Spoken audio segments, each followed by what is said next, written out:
Guys, one thing is certain, and that is that there's lots of uncertainty here in the United States right now.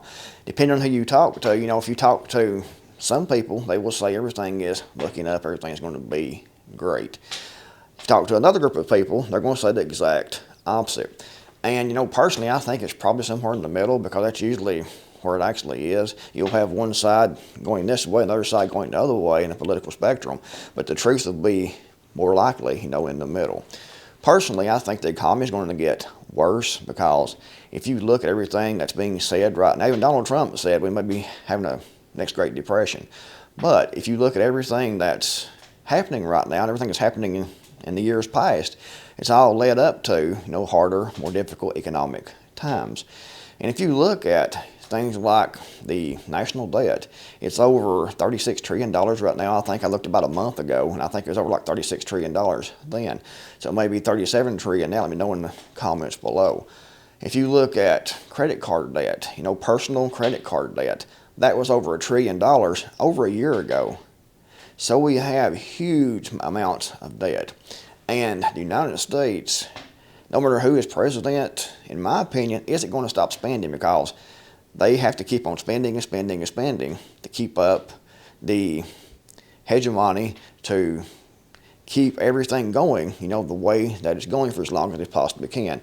However, you eventually reach a point where you can't spend anymore. You're maxed out, your credit is out, no one is taking your bonds, no one's taking your currency. And that's what the whole BRICS thing is about, is getting off the United States dollar, because the United States for decades has used the dollar as a weapon against other countries, to get other countries to bend to our will. And it's allowed the United States to export, our inflation out to these other countries. And these other countries are sick of it. Plus, countries like China want to be the dominating superpower. So they're going to see that struggle continue. And Donald Trump's talking about putting, huge tariffs on these other countries. And that would be good if we were manufacturing things here in the United States.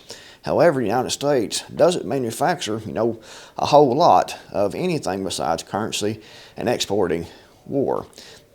We got a few things going on here, and hopefully we can pick that up. But right now, we don't manufacture a whole lot, and we get most of our things you see at Walmart, dollar store, or medications, microchips, electronics, this camera, this microphone, everything is imported, made somewhere else, imported to the United States. So can we start up all these plants and all this manufacturing in a few months? I don't think so. So if these tariffs go in place and Donald Trump cuts off trade with these other countries, if they don't dump, the BRICS project and get back on the dollar's world reserve currency, and that's what he said he was going to do. I don't know if it's going to happen or not. Maybe he's just bolstering, but we'll have to wait and see. But if he actually does that, is China, Russia, India, Brazil, all the BRICS nations that's gathering together to dump the dollar, are they going to say, well, we might as well go and dump BRICS, dissolve BRICS, get back on the dollar's world reserve currency and keep things the way they've been for decades now? Or are they going to say, okay, you want to play hardball? We can play hardball right back and stop trying to export, trade with our other partners we have right now, and stay off the United States dollar and see who can last, who can hold out the longest. We'll have to wait and see how this all turns out. But if it goes that way, then we're going to be screwed, in my opinion, about the economy and imports and things, because our inflation here is going to go up, because there's going to be more dollars chasing fewer goods.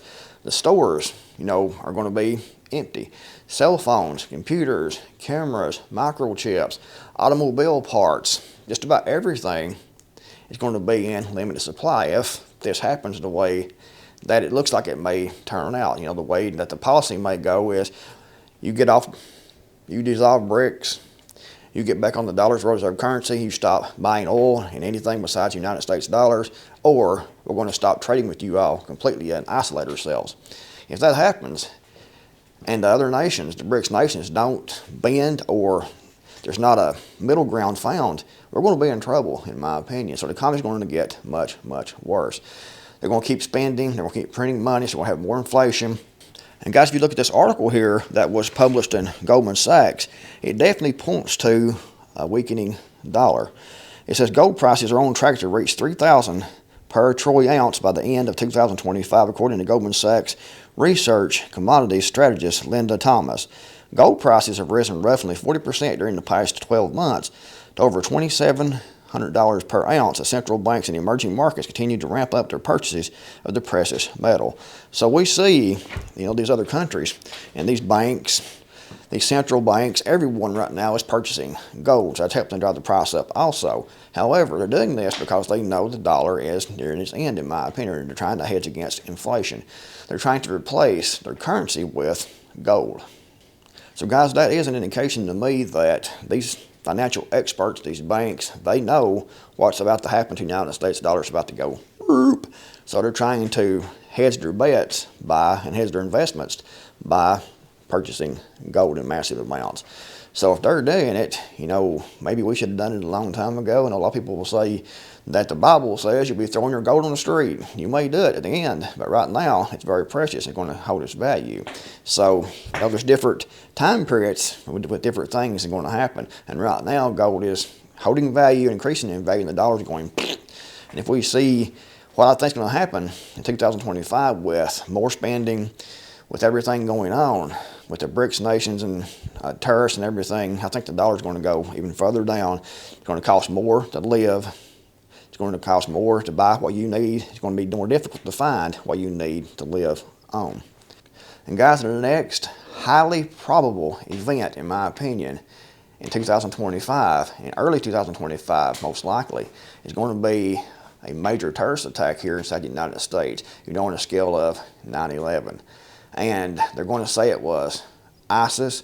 They're going to say that Iran is responsible. They'll bring out proof in the media. And whether or not this is the case remains to be seen, but probably not. More than likely it will be a false flag. That's how they start wars. If you look at history, most wars are started through false flags events. And I think that's going to happen pretty early in the Trump presidency. And the media is going to come out, the FBI, the investigators, the federal government is going to say we have absolute proof that Iran backed this, that Iran was behind this.